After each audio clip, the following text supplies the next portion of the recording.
સતતમ નિજમૂર્તિચિંતકાનામધિકશ્વેતમનોહર પ્રકાશે હૃદિદર્શિતરમ્ય દિવ્યરૂપમ ભગવન્तं તમહં હરિં નમામિ.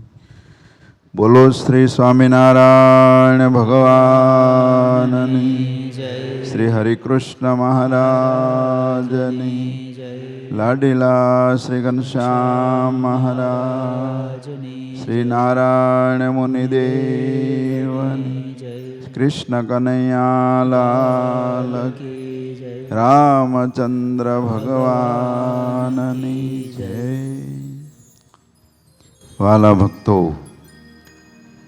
દિવ્ય મંદિરમાં બિરાજી નિત્ય નવલા ફૂલના શણગાર સજીને આપણને દર્શનથી સુખ આપતા એવા આનંદ બ્રહ્માંડના આધાર આપણા મોક્ષના દાતા પ્રગટ સ્વરૂપે બિરાજતા વાલા વાલા લાડીલા શ્રી ઘનશ્યામ મહારાજ આ દિવ્ય સભામાં બિરાજતા રાજાધિરાજ મહારાજ, રામચંદ્ર ભગવાનનું પ્રાગટ્ય થયેલું બાલ સ્વરૂપ રામચંદ્ર ભગવાન તથા પૂજ્યપાદ વક્તાશ્રી સરસ મજાની આપણને ભાગવતની કથા સાંભળવા પૂજ્ય તીરથ સ્વામી, પૂજ્ય હરિપ્રકાશ સ્વામી, પૂજ્ય અમૃત સ્વામી, બીજા વક્તા પૂજ્ય અચલ સ્વામી વગેરે તમામ બ્રહ્મનિષ્ઠ સંતો, યજમાન પરિવારો તથા વાલા ભક્તોને ભાવથી જય સ્વામી, જય સ્વામિનારાયણ.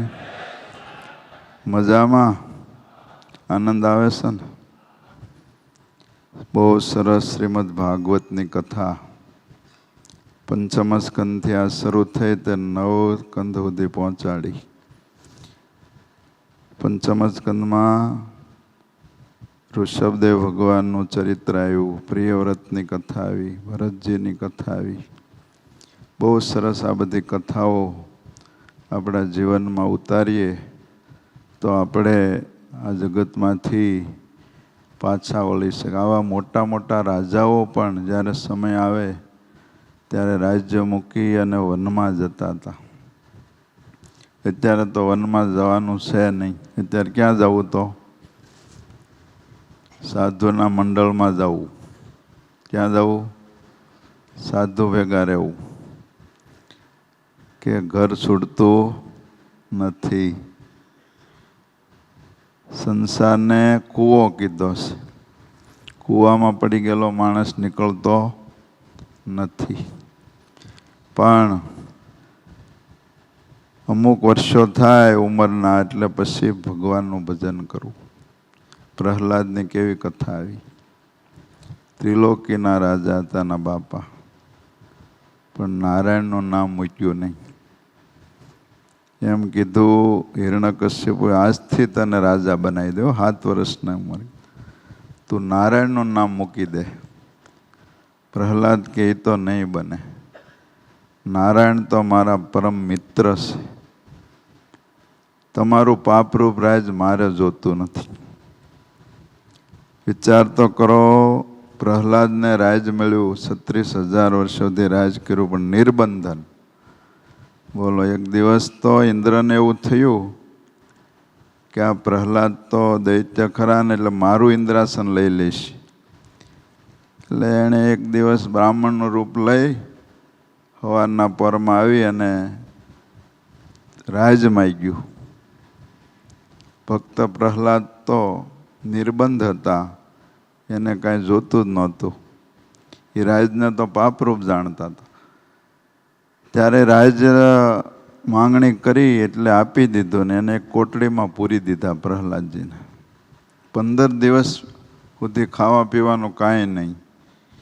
અને 15 દાડે કોટડી ખોલી. જ્યારે પ્રહલાદજી હૃષ્ટપુષ્ટ હતા ત્યારે ઇન્દ્રે કીધું, આ તમારું રાજ લઈ લીધું, 15 દાડે તમે ખાધું નથી, તો એ તમે એટલા હૃષ્ટપુષ્ટ અને આનંદી કેમ છો? તો કે તે મારું પાપરૂપ રાજ લઈ લીધું ને, એટલે મને સુખેથી ભગવાનનું ભજન થયું, એટલે હું આ હૃષ્ટપુષ્ટ થઈ ગયો. ત્યારે આ ઇન્દ્રને એમ છું કે આ ભક્ત પ્રહલાદ ક્યાં ને હું ક્યાં. એટલે આવા ભક્ત પ્રહલાદ જ્યારે ભગવાને માગવાનું કીધું ત્યારે ભગવાનને એમ કીધું કે મહારાજ તમે માગવાનું કોઈને કહેતા નહીં, થોડીક સેવા કરી તમારી, માગે છે મોટા સુખને, એવા વેપારીને ઓળખી વિષય સુખ દેશોમાં વિમુખને. જો તમે ભગવાન એને વિષય સુખ આપશો એટલે તમને ભૂલી જાય. માટે માગે એ ભગતને ને આપે એ ભગવાનને, આવું પ્રહલાદ બોલ્યા. બોલો.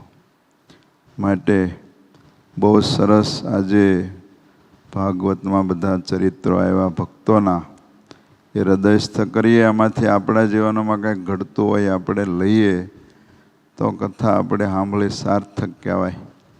કેવા કેવા મોટા રાજાઓ, કેવી કેવી એમની કથાઓ, કેવા એમના જીવન આ માત્ર સાંભળવા પૂરતા નથી, એના જીવનમાંથી આપણે કંઈક ટચ થાય એવું લેવાનું છે અને આપણા જીવનને બદલાવાનું છે. તો વાલા ભક્તો, જાજો સમય તમારો લેવો નથી. આપણે કથા તો ટાઈમે પૂરી થઈ જાય છે, 11 વાગ્યે.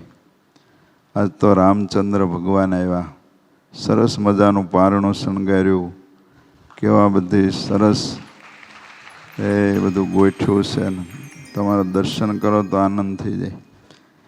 અમારે ભક્તિ સ્વામી અને બધા યુવાનો જ્યારે જ્યારે જન્મ ઉત્સવનું કાંઈ ગોઠવવાનું ત્યારે બહુ સરસ ગોઠવે.